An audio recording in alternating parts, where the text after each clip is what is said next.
you haven't subscribed to the channel yet, subscribe now. We have new stories every day. Now let's go. Reed Morgan stood in his kitchen methodically chopping vegetables for the anniversary dinner he planned. The sharp blade of the chef's knife sliced through crisp bell peppers and onions with practiced ease. He glanced at his watch. It was 5:30 p.m. Lee should be home soon. As if on cue, he heard the front door open and close. Footsteps approached, and Leah appeared in the doorway, still dressed in her work attire, a sleek pencil skirt and silk blouse. Her dark hair was pulled back in a neat bun, but a few strands had escaped, fragging her face. "Hey," she said, her voice tight. "What's all this?" Reed set down the knife and turned to face her, wiping his hands on a dish towel. "Dinner," he replied simply, "for our anniversary." Lee's eyes widened slightly. "All right, of course." She glanced around the kitchen, taking in the bottle of wine chilling in an ice bucket, the unlit candles on the table, and the soft music playing in the background. Reed watched her carefully, noting the way she shifted her weight from one foot to the other and how her fingers played with the strap of her purse. "Everything okay?" he asked. Lee plastered on a smile that didn't quite reach her eyes. "Yeah, just a bit stressed. Work's been crazy." She hesitated, then added, "Actually, about that. I hate to do this, but I need to go back to the office. We've got this last-minute project, and the client's breathing down our necks." Reed felt a familiar tightness in his chest, a mixture of disappointment and suspicion he had grown accustomed to over the past few months. He kept his face neutral and his voice calm. "On our anniversary?" Leah had the grace to look guilty. "I know. I'm sorry. I'll make it up to you, I promise. It's just, you know how it is. This could mean a big promotion for me." Reed nodded slowly. "Right. Of course." He turned back to the cutting board, picking up the knife again. "Don't worry about it. Go do what you need to do." He could feel Leah hesitate behind him. "Are you sure you're not mad?" Reed looked over his shoulder, his expression carefully blank. "It's fine, Leah. I get it. Work comes first." Leah stepped forward, placing a hand on his arm. "Hey, that's not fair. You know how important this is to me, to us. A promotion would mean." "I said it's fine," Reed interrupted, his tone sharper than he intended. He took a deep breath, forcing himself to soften his voice. "Really, go. We can celebrate another time." Leah leaned in and kissed his cheek. "You're the best. I'll try not to be too late." With that, she was gone, her heels clicking on the hardwood floor as she retreated. Reed stood motionless for a long moment after he heard the front door close. Then, with deliberate movements, he began to clean up. He poured the chopped vegetables into a container and placed it in the fridge. The wine went back into the liquor cabinet. He blew out the candles he'd lit earlier, watching the thin tendrils of smoke dissipate in the air. As he worked, his mind raced. This wasn't the first time Leah had canceled plans at the last minute. Late nights at the office had become more frequent, as had hushed phone conversations that ended abruptly when he entered the room.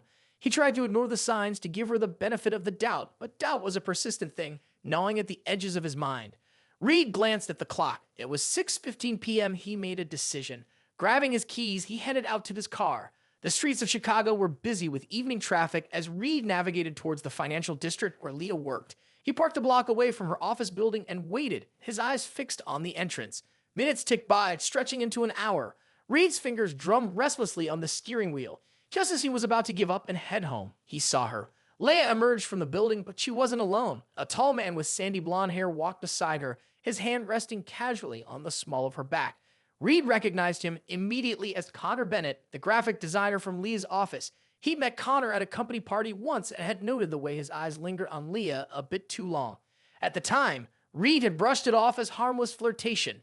Now, watching them walk to Connor's car, their bodies angled towards each other, laughing at some shared joke, Reed felt a cold certainty settle in his gut. He followed them at a discreet distance, his hands gripping the steering wheel so tightly his knuckles turned white.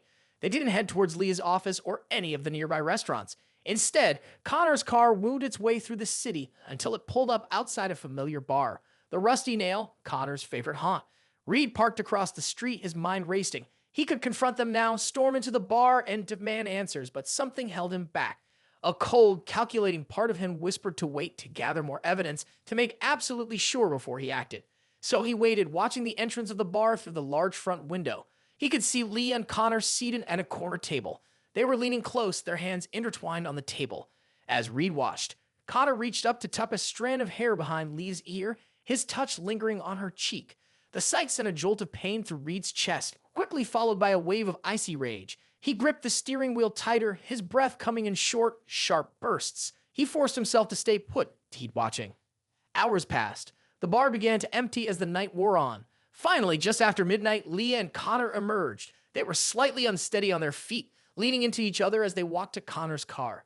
Reed's jaw clenched as he watched Connor open the passenger door for Leah, his hand lingering on her waist as she got in. Reed followed them again, this time to an apartment complex he didn't recognize. He parked across the street, watching as Connor and Lee stumbled out of the car and made their way inside the building. For a long moment, Reed sat in silence, his mind a whirlwind of emotions. Then, with deliberate movements, he got out of his car and walked across the street. He found Connor's name on the buzzer panel and noted the apartment number. Back in his car, Reed waited. He wasn't sure what he was waiting for exactly, but he knew he couldn't leave. Not yet. Not until he had incontrovertible proof of what he already knew in his heart to be true. As the hours crept by, Reed's anger simmered, transforming from a hot, reactive fury into something colder, more calculated. He thought about the years he'd spent with Leah, the life they'd built together. He thought about trust and betrayal, about loyalty and deceit, and slowly, a plan began to form in his mind.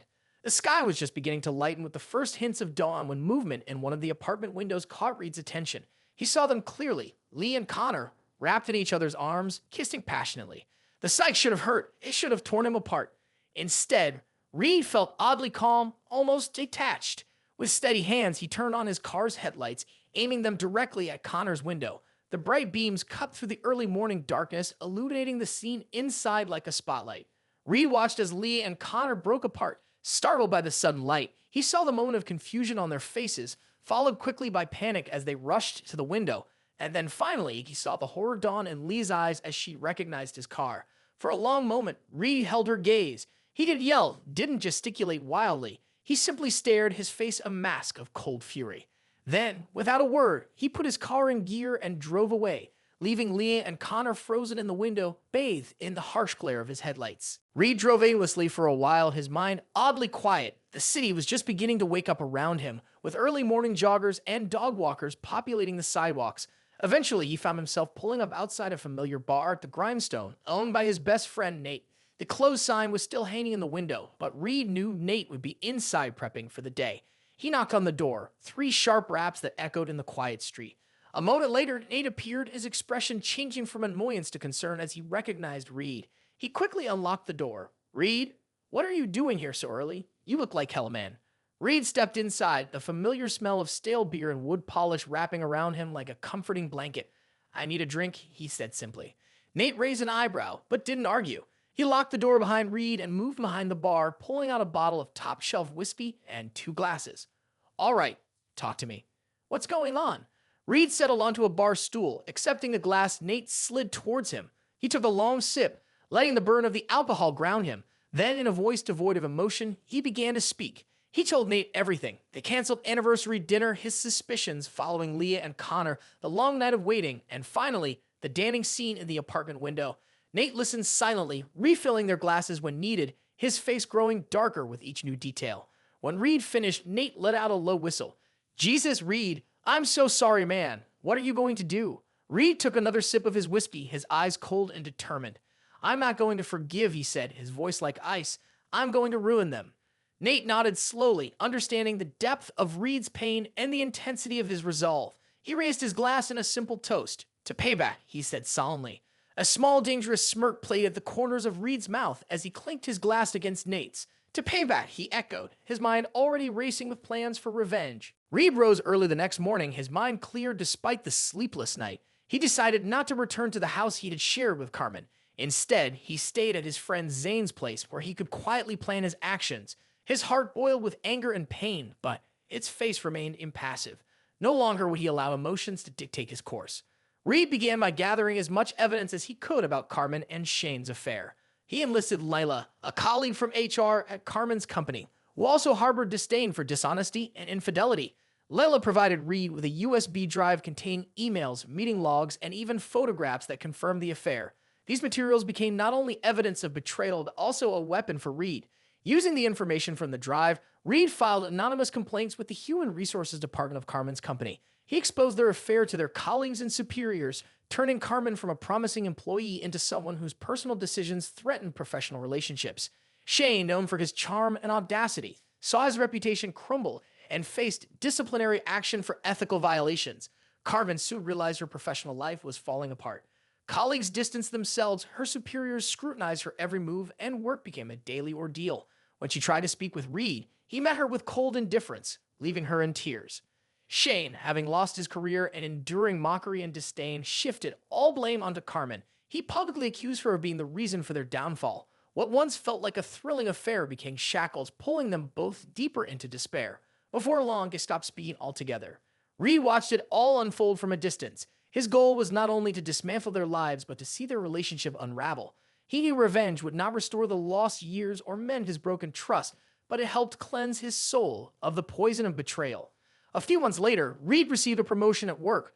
Management recognized his productivity and leadership during trying times. He poured himself into new projects and immersed himself in his career. One evening, while Reed was sitting in a bar with Zane discussing recent events, Carmen walked in. She approached Reed, her face weary and worn. "Please, Reed, I need to talk," she said, her voice fragile. She wanted to apologize, express her regrets, and beg for another chance. But Reed merely looked at her and said coldly, "You made your choice. Now live with it." He stood up and left, leaving Carmen alone in the bar. His revenge was complete, and now all that remained was moving forward. No longer a prisoner of his past, Reed realized that vengeance had given him closure. He now looked to the future with a sense of hope. Reed's story did not end with triumph over others, but rather with the strength he found within himself and the realization that his life belonged to him, free from the shadows of betrayal and pain.